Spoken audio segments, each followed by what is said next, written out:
It's early in the morning. Uh, this story is called Sweets, and it's from my collection called Tales of France. It's inspired by a sad story by Guy de Maupassant called The Family, in which a grandmother is mistreated by her children and their children. So, a sad story. So, here is Sweets, which takes place in late 19th century Paris. Sweets. Grandmere Tatin lived in a small flat of 4 rooms with her son, his wife, and their 2 children. Tatin's hips had flared in her old age and her torso narrowed so that she looked like a pale yellow eggplant. She had suffered a fit of apoplexy and relied on her family to get her through the day. Her face was kind, a little pinched, with a buttery look that absorbed everything. Her eyes were still bright, flashing on occasion, especially when there was a particular sweet for dessert. The apartment rested on the 5th floor of a large building of brick and iron. The master of the house, Monsieur Abbot, required strict housekeeping and chastised his wife, Pauline, if she left a newspaper lying on the table in the dining room or perhaps a shoe by the door. Pauline was a severe and thin woman with a shock of dark brown hair carefully bound in a chignon. She suffered no fools, was perspicacious, being prone to parsimony. The 2 children, Pierre and Céline, looked exactly like their father, thin and perturbed with stiff upper lips and washed out hair of brown. They took their Grandmere Tatin with a grain of salt, viewing her as a relic of the past, an old, unwashed vase that never held flowers. Tatin sat alone in her bare seraglio with just an iron bed and a little mahogany table of the First Empire. There was no window, and the only light during the day came through the open door, casting the room in a bedimmed slumber. She spent her days dawdling over memories of her dead husband, a retired railway engineer. She received 50 francs per month from his pension, which went toward caring for her basic needs, bits of lace for her 3 dresses, food, and a roof over her head.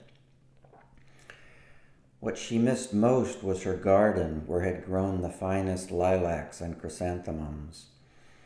The garden had been small but lively with color and a scent of fresh rain. In her room she smelled only stale wood, plaster, and the wool of the worn rug. Her mind drifted to sweet desserts, soufflés, mousse, crepes, and pâte de crème. Pauline peeped in and addressed Tatin. It was 10:30, and Tatin had not had breakfast. "We have a boiled egg for you, dearest." Tatin thought. She wasn't hungry except for sweets, but knew there would be no lunch. "Yes," she said. She wore an old gown made from damask curtains, patched here and there. She twiddled her fingers, looking down at her hands. "Well then, you'll need to come to table and I will help you," said Pauline in her taciturn manner. "Let us not be petulant this morning." Pauline, dressed in her finest linen dress, stood there as a soldier, waiting on Tatin to throw her legs over the bed's side. Tatin grunted with the effort, but soon was standing, her left side slumped. Pauline took her under the shoulder. "Come now, don't be a snail. I have shopping," said Pauline. "Slowly, please," said Tatin, her face creased with pain. In the dining room they went, Tatin shuffling her feet. She fell into an old chair upholstered with purple velvet and sat stooped over, a look of exhaustion on her face. She remained laconic and humble and steadied herself with her right hand. As usual, Pauline placed the peeled egg on a small plate decorated with red roses, somewhat out of reach. She went to the doorway of the small kitchen and watched, bemused and thinking of a new pair of shoes that were rumored to be on sale. Tatin remained calm, determined not to cause trouble. She knew this ritual as a game that she must endure. She reached for the egg, but a glass of water was in the way. As if in a maze, she moved this way and that, trying to reach the egg, but to no avail. In the corner, Pauline suppressed a light fit of laughter. This went on for a few minutes, Tatin performing as she knew she had to, a grimace on her face. She could not reach the egg. She thought about a decadent opera cake.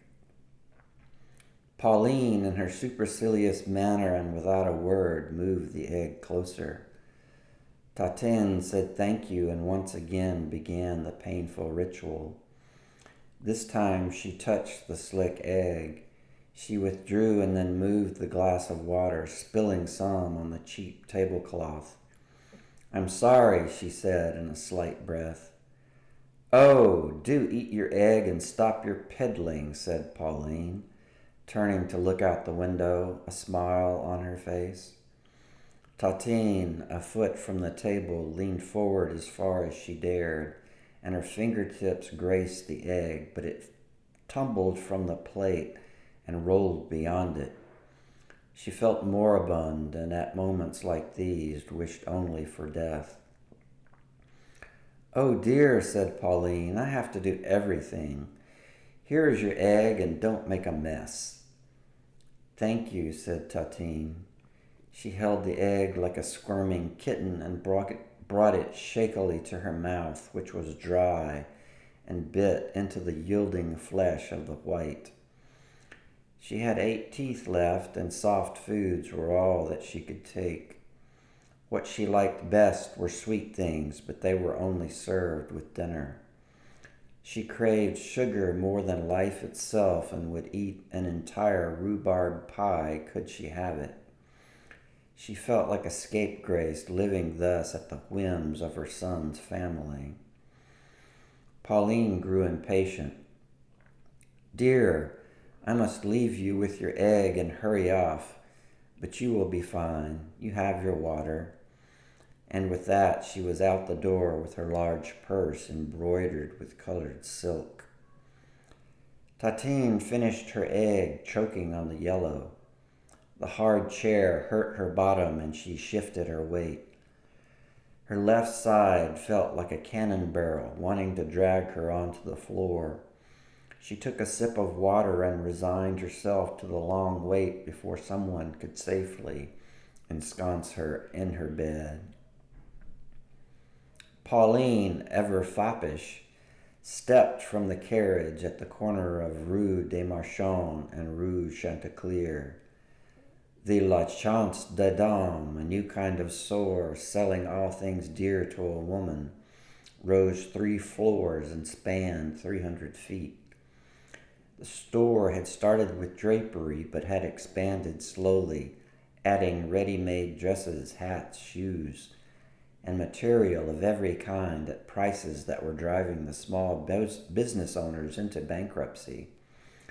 It was only a walk of some 20 feet to the massive arched front entrance, but she deployed her umbrella nonetheless. Seeing herself in the eyes of others, she stepped lightly and took heart in her slim figure, although her husband complained she was too skinny. She was not one to indulge excessively in food, but clothes were another matter. Upon entering the magnificent store, she smelled lavender and her heart rose to near bursting. Red balloons on strings floated in the air, which seemed charged with electricity. She wanted a salesgirl's attention, so she stood amid the balloons near a display of fine embroidery, looking as if lost. Soon a young girl of 16 approached. She wore black silk and looked smart and fashionable.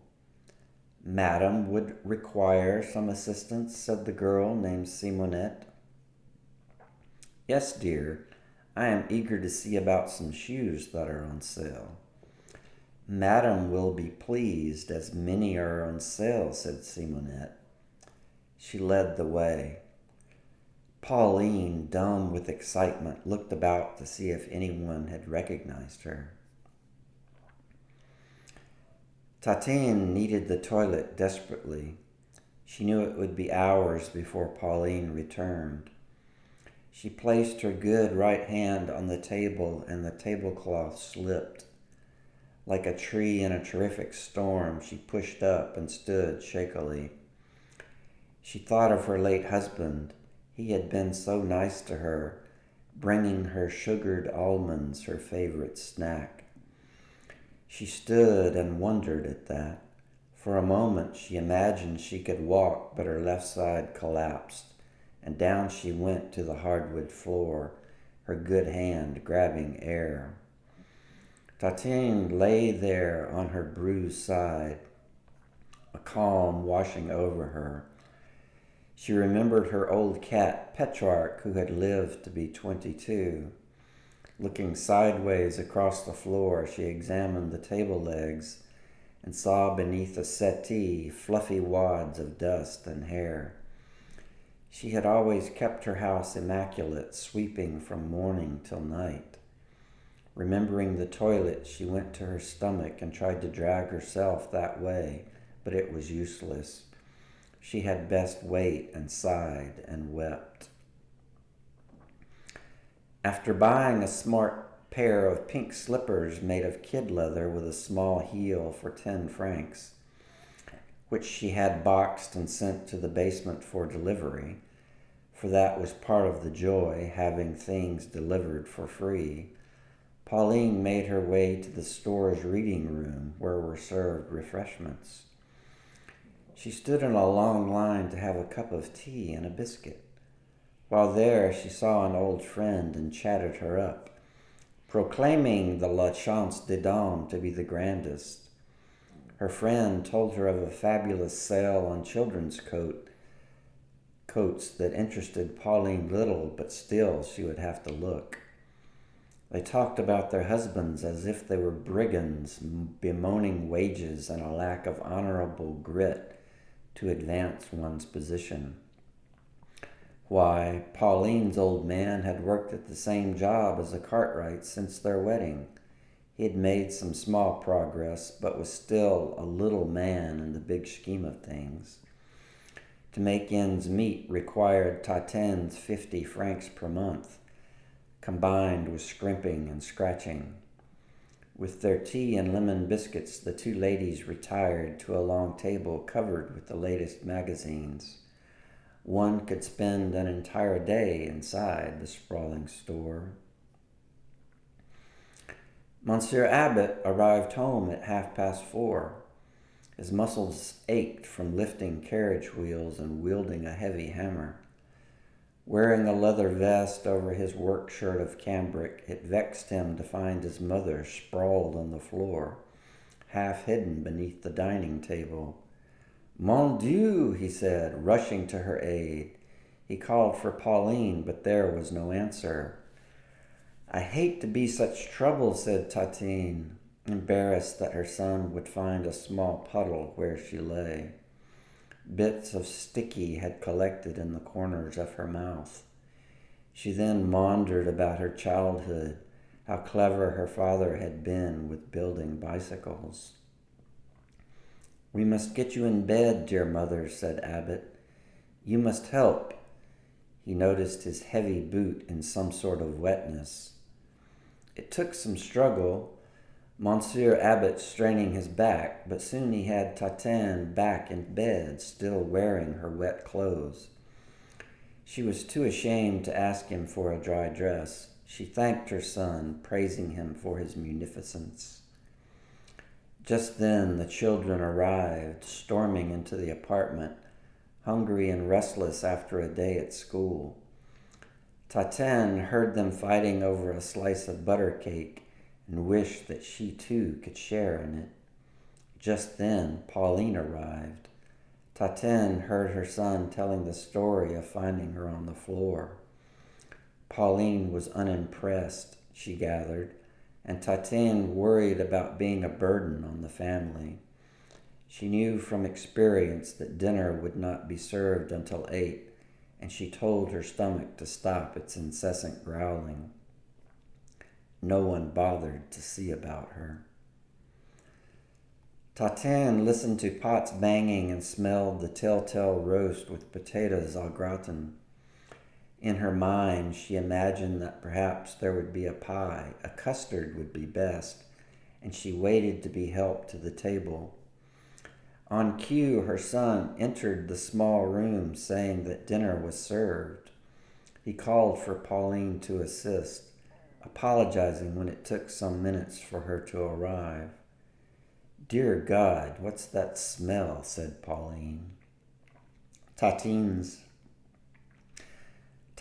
eyes swelled with tears. "I am very sorry to have wet myself," said Tatin. She spoke in a whisper. "Oh, you are like a little child," said Pauline. She considered these accidents to be purposeful and avaricious. "Well, no time to change. The roast will become cold." At the table, Tatin steadied herself with her good hand. Her son doled out portions of roast and potatoes, telling Pierre and Céline to settle down. After a prayer in Latin, the eating began. Tatin struggled to cut her meat with her fork. She picked up her knife and managed with that.